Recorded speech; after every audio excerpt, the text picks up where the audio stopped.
कार्यकर्त्यांना काय संदेश देता?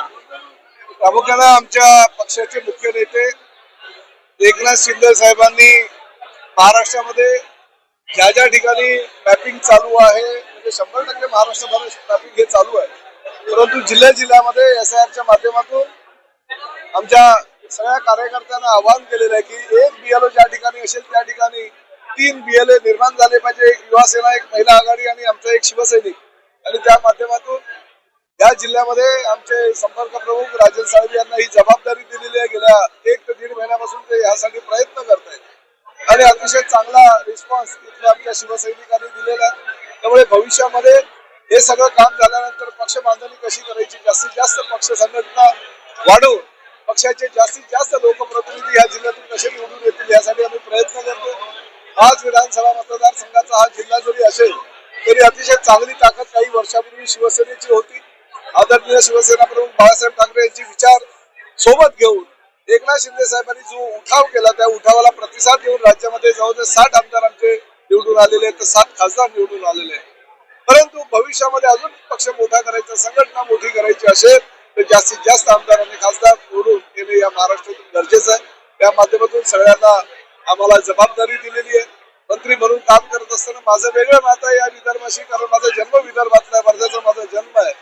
या अकोल्यापासून 40-50 किलोमीटर अंतरावर असलेल्या तळेगाव नावाच्या एका छोट्याशा गावामध्ये माझं शिक्षण झालेलं आहे आणि त्यामुळे विदर्भाचं आणि विदर्भाच्या मातीशी हे वेगळं नातं असल्या कारणानं जास्तीत जास्त संघटना मोठी करण्यासाठी, ती अतिशय बळकट करण्यासाठी शिंदे साहेबांनी माझ्यावर ही अकोले आणि अमरावतीची जबाबदारी दिलेली आहे. त्या माध्यमातून सातत्यानं या दोन्ही जिल्ह्यामध्ये मी येऊन पक्ष संघटना कशी वाढेल, पक्षाचे लोक जास्तीत जास्त कसे निवडणुकीमध्ये निवडून येतील यासाठी प्रयत्न. तयारी तर आम्ही कधी विचारही करत नाही, परंतु राज्यामध्ये प्रत्येक पक्षाला वाढण्याचा अधिकार आहे, पक्ष संघटनेच्या नेतृत्वाला वाढवण्याचा अधिकार आहे.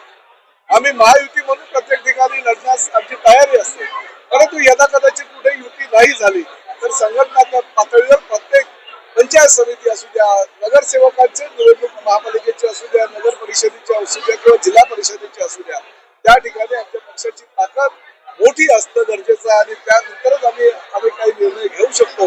त्यामुळे पक्ष संघटना बळकट करण्यासाठी राज्यामध्ये 288 विधानसभा मतदारसंघामध्ये आमचे पदाधिकारी आणि कार्यकर्ते कामाला लागले. शिंदे साहेबांना मुख्यमंत्री केला तर 2021 मध्ये प्रत्येक पक्षाच्या नेत्यांना असं वाटत असतं की आपला प्रमुख नेता जो आहे तो मुख्यमंत्री व्हावा.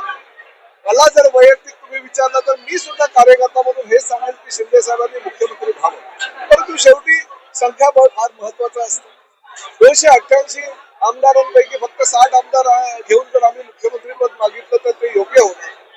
मुख्यमंत्रीपद मागण्यासाठी आम्हाला संख्याबळ निर्माण करावं लागेल आणि आम्ही भविष्यामध्ये 2029च्या दृष्टिकोनात जास्तीत जास्त आमचे खासदार कसे निवडून येतील, आमदार कसे निवडून येतील यासाठी प्रयत्न करू. असं म्हटलेलं आहे की उद्धव ठाकरे ज्याप्रमाणे उद्धव ठाकरेंना गटाफटका झाला त्याप्रमाणे गटाफटका आताही होऊ शकतो, शक्यता नाही. मला बच्चू भाऊंचा मत काय आहे याविषयी मला कल्पना नाहीये, परंतु शिंदे साहेबांना काही दगाफटका होऊ शकत नाही, कारण शिंदे साहेबांबरोबर गेल्या अनेक वर्षापासून मी तर 30 वर्ष त्यांचं सहकारी म्हणून त्यांच्या सोबत काम करतो आणि दगाफटका कुठल्याही परिस्थितीमध्ये त्यांना होणार नाही आणि त्यामुळे दगाफटका भविष्यामध्ये होऊ नये यासाठी कार्यकर्त्यांची फळी सुद्धा सक्षम करणं गरजेचं आहे आणि त्यासाठी आम्ही पूर्ण महाराष्ट्रात प्लॅन बी आहे दगाफटका होऊ नये. प्लॅन बी वगैरे काही नाही. पक्ष संघटना वाढवणं हा प्लॅन बी होऊ शकत नाही. पक्ष संघटना वाढवणं हा प्लॅन एचा प्रकार आहे. प्लॅन ए मध्ये आम्ही पूर्ण 288 विधानसभा मतदारसंघामध्ये पक्ष संघटना वाढवायचा प्रयत्न करतो. आणखी म्हणतायत की जे मंत्री काम करत नसेल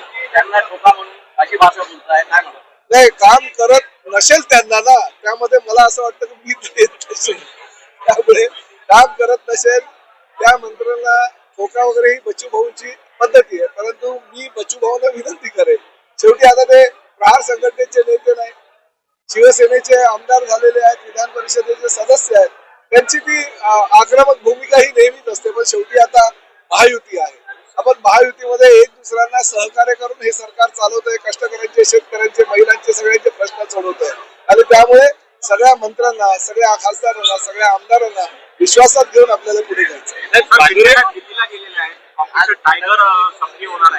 ऑपरेशन टायगर तर मी इकडे करतोय, याचं कारण असं आहे की ऑपरेशन टायगरच्या माध्यमातून सर्वसामान्य कार्यकर्त्यांना वाघासारखं सक्षम करणं ही ऑपरेशन टायगरची भूमिका आहे. शिवसेनेमध्ये ऑपरेशन टायगर हे 365 दिवसातून 24 तास चालू असतं आणि शिंदे साहेब रात्री 2 वाजता घ्या नाही तर 4 वाजता घ्या सर्वसामान्य कार्यकर्त्यांना भेटत असतात. त्यामुळे आमच्या दृष्टीनं खासदार आमच्याकडे येणं किंवा आमच्याकडे आमदार येणं म्हणजे ऑपरेशन टायगर आहे असं बिलकुल नाही. नवी मुंबईच्या विमानतळाच्या उद्घाटनासाठी शिंदे साहेबांना बोलवण्यात आलं नव्हतं, त्यामुळे त्यांनी नाराजी नाही बघा, पालकमंत्री म्हणून त्यांचा तो मान आहे, सन्मान आहे, तो त्यांना मिळाला पाहिजे. शेवटी एकनाथ शिंदे साहेब या महायुतीचे शिल्पकार आहेत. महायुती घडवण्यामध्ये फार त्यांचं मोठं योगदान आहे हे सर्वसामान्य महाराष्ट्रातील जनता मान्य करते. आणि ठाणे जिल्हा हा शिवसेनेचा बालेकिल्ला आहे. या बालेकिल्ल्याचे पालकमंत्री म्हणून ते गेल्या अनेक वर्षापासून कार्यरत असताना त्यांचा मान सन्मान त्यांना मिळाला पाहिजे ह्या मताचा. परभणीमध्ये बाजूला बघा, बजोरिया साहेब जर पक्षाच्या नेत्यांबरोबर किंवा नेत्यांच्या कार्यकर्ते जे आहेत त्यांच्यावर नाराज असते तर आज माझ्यासमोर दिसले नसते. पक्षाचे एक निष्ठावंत कार्यकर्ता म्हणून एकनाथ शिंदे साहेबांच्या विश्वासाला ते कुठेही तडा जाऊ देत नाही आणि त्या माध्यमातून गेली अनेक वर्ष पक्ष संघटनेमध्ये आणि प्रामुख्याने एकनाथ शिंदे साहेबांबरोबर ते काम करतायत. भविष्यामध्ये ते काम करतील आणि पक्ष संघटना वाढवतील असा मला विश्वास आहे. भविष्यात मुस्लिमांना जवळ करण्याचा प्लॅन आहे का? कारण सईद खानांना अहो, माझं असं म्हणणं आहे की आम्ही समाजातल्या प्रत्येक घटकाला जवळ करू. जो घटक सर्वसामान्य कार्यकर्त्याला न्याय देण्यासाठी प्रयत्न करेल, कुठलाही घटक तो असू द्या, त्या घटकाला जवळ करून त्या समाजाला जवळ करून त्याला न्याय देण्याची भूमिका, त्याला ताकद देण्याची भूमिका, त्याला मोठं करण्याची भूमिका एकनाथ शिंदे साहेबांनी पूर्ण राज्यभर घेतलेली. तर एक शेवटचा प्रश्न, मीटर पर्यंत खासगी वाहतुकीला बंदी असूनही फक्त एजंट लोक प्रवासी पडून देत आहेत, काय म्हणतात? गेल्या 3 दिवसापासून मी माझ्या एसटी महामंडळामध्ये IPS अधिकाऱ्याची नियुक्ती केलेली आहे आणि त्या अधिकाऱ्यांच्या माध्यमातून एसटी स्थानक परिसरामध्ये 200 मीटर परिसरामध्ये ज्या काही खासगी वाहतूक करणाऱ्या बसेस असतील किंवा अन्य गाड्या असतील त्यांच्यावर कारवाई करण्याच्या सूचना मी दिलेल्या आहेत. आजपर्यंत हे चालत आलं होतं, परंतु आता यापुढे चालणार नाही. आम्ही आमच्या आता पदाधिकाऱ्यांना सक्त ताकीद आणि सूचना केलेल्या आहेत. ते अशा प्रकारे चुकीच्या पद्धतीनं अनधिकृत व्यवसाय आणि धंदे जर कोणी करत असेल तर त्यांच्यावर केसेस दाखल करा आणि त्यांना जेलमध्ये टाका.